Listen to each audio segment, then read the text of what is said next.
Contribution to science by Muslim scientist, यानी ये तस्वुर किया जाता है कि जो साइंस में, चूंकि टेक्नोलॉजी के हिसाब से अगर हम देखें तो यूरोप बहुत आगे है, तो शायद यूरोपियंस जो थे वो हमारे पास साइंटिस्ट थे जो कि इन्होंने इस पे तरक्की की है, उन्होंने ही जो है सारी जो भी रिसर्च की है उन्होंने की है, जबकि मुस्लिम्स का इसमें कोई रोल नहीं है। तो ये एक आम तस्वुर किया जाता है, लेकिन जब हम हिस्ट्री उठाते हैं तो हमें पता चलता है कि जो साइंस की बेस रखी गई है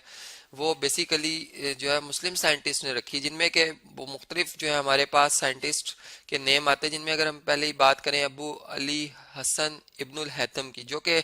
बसरा में 965 एडी में जो है वो पैदाइश हुई थी इनकी जी। और इसी तरह जो है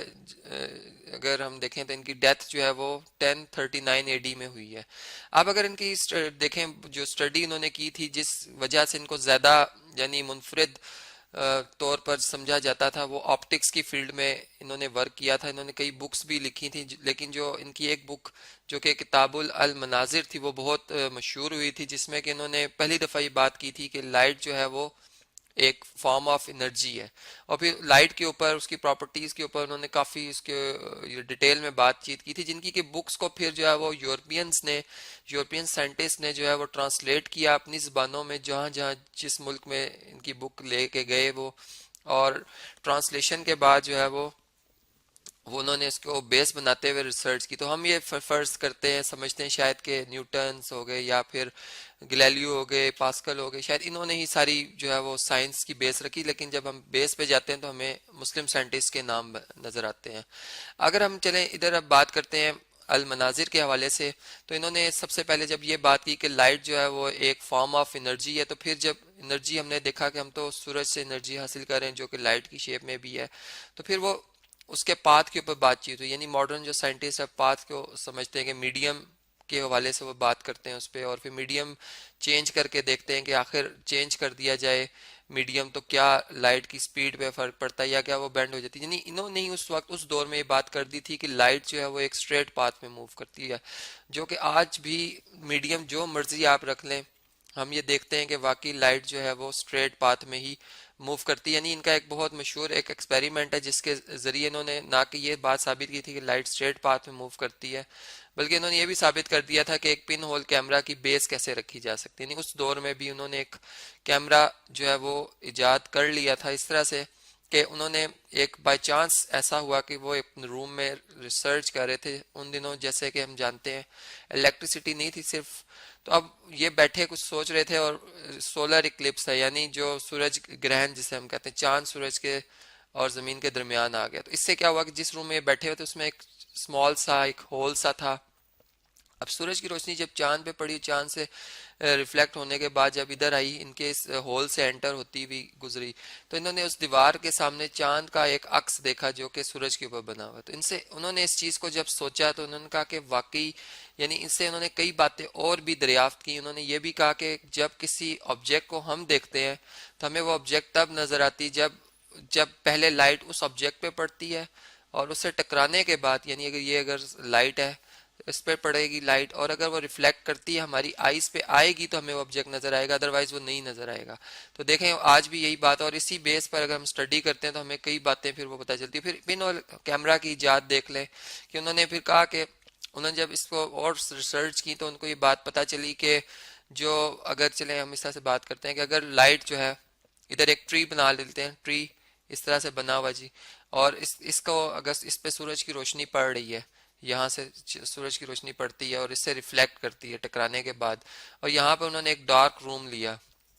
ब्लॉक लिया, उसमें एक बहुत शार्प सा यानी बहुत मामूली सा सुराख रखा और बाकी कहीं से भी लाइट के एंटर होने की कोई जगह ना बनाई। तो जब वो लाइट इसमें से एंटर हुई तो वो क्रॉस में,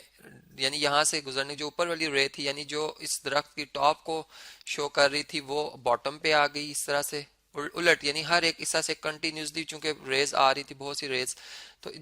इसका जो इमेज बना वो बिल्कुल उसका उलट बन गया यहाँ पर। यानी इस तरह से हुआ कि दरख्त की जो नोक है वो नीचे बनी और इस तरह से दरख्त का तना जो है वो ऊपर की तरफ बन गया। तो वो इमेज इस तरह से बन जाता था, जिसको कि फिर लेंसेज की मदद में, इन्होंने लेंसेज की फील्ड में भी बहुत वर्क किया। तो इसके ऊपर फिर उन्होंने रिसर्च की कि कैसे जो angle of incidence, angle of reflection के लॉज जो हमने पढ़ रखे हैं, वो सारे अगर हम देखें तो उसकी जो बेस है वो इन्हीं मुस्लिम साइंटिस्ट ने, बल्कि जिनका नाम हम कह रहे हैं अबू अली हसन अब इब्नुल हैथम ही है। तो अब ये सारे वो लॉज हैं जो कि आज भी बिल्कुल सही उसी तरह से समझे जाते हैं, इनमें कोई गलती जो है वो अभी तक नहीं निकाली गई, और उसी असूल से जो है वो काफ़ी रिजल्ट्स जो है वो प्रूव किए जा रहे हैं। तो ये हमने देखा। फिर अगर हम इससे आगे चलते हैं तो हमारे पास एक और जो मुस्लिम साइंटिस्ट हैं जिनका नाम जो है याकूब इब्ने इसहाक अल किंडी है, जो कि बसरा में ही जो है वो 800 एडी में इनकी पैदाइश हुई थी, और 873 में एडी में ही इनकी जो है वफात हुई। अब हम देखें तो इन्होंने 73 इयर्स में जो वर्क किया वो जो है वो किस फील्ड में किया जी? म्यूजिक की फील्ड में। यानी इन्होंने बेसिकली म्यूजिक किस तरह से जनरेट होता है जी, फ्रीक्वेंसीज जो इंसान की एक नेचुरल फ्रीक्वेंसी है उसको उन्होंने उस वक्त इसका कंसेप्ट दिया था, जो कि आजकल हम कहते हैं कि जी वो जो वाइब्रेशंस होती हैं उनका साउंड वेव्स हैं। अगर हम देखें तो वो सारी वो जो प्रॉपर्टीज है वेव्स वाली, कि कैसे आवाज का बारीक होना, उसका भारी होना, ये वो बातें उन्होंने उस वक्त ही उसके बारे में बेस रख दी थी, जिसको कि आज के यूरोपियन जो है उसको फर्दर स्टडी कर कर उससे और ज़्यादा जो है इन्वेंशंस कर रहे हैं, और ज़्यादा नए जो है वो कह सकते हैं इंस्ट्रूमेंट्स। अगर म्यूजिकल इंस्ट्रूमेंट्स की बात की जाए तो नए से नए म्यूजिकल इंस्ट्रूमेंट इजाद हो रहे हैं, और बेस उसकी वही है जो कि इन्होंने उस वक्त रख दी थी। तो इस तरह से हमने देखा कि ये भी बिल्कुल मुस्लिम साइंटिस्ट ही जो है इसका कंसेप्ट दिया था। इससे नेक्स्ट अगर हम चलते हैं तो एक और मुस्लिम साइंटिस्ट हैं जी जिनका नाम है अबू रेहान मोहम्मद बिन अहमद अल बैरूनी, जो कि जो कि अगर हम इनको देखें तो ये अफगानिस्तान के एक इलाके में जो है वो पैदा हुए थे, अल ख्वारिज़म के इलाका, जो कि हम ये कह सकते हैं कि ये 973 एडी इनका जी तारीख़ पैदाइश बनता है। तो अब इन्होंने उस दौर में जब अपना उस दो गजनवी के इस दौर में, यानी 1017 एडी में महमूद गजनवी के दौर में उन्होंने एक रिसर्च लेबॉर्ट्री का डिमांड की थी उससे, और उसने इनके जो ये वर्क कर रहे थे इनकी कारकर्दगी को जानते हुए एक उसको लेबॉर्ट्री दी, और इन्होंने उस लेबॉर्ट्री में जो है वो मुख्तलिफ किस्म के एक्सपेरिमेंट्स के थ्रू, यानी इन्होंने ये बात साबित की। इनकी एक बहुत मशहूर बुक जो है अगर हम देखें तो कानूनुल मसूदी जो है,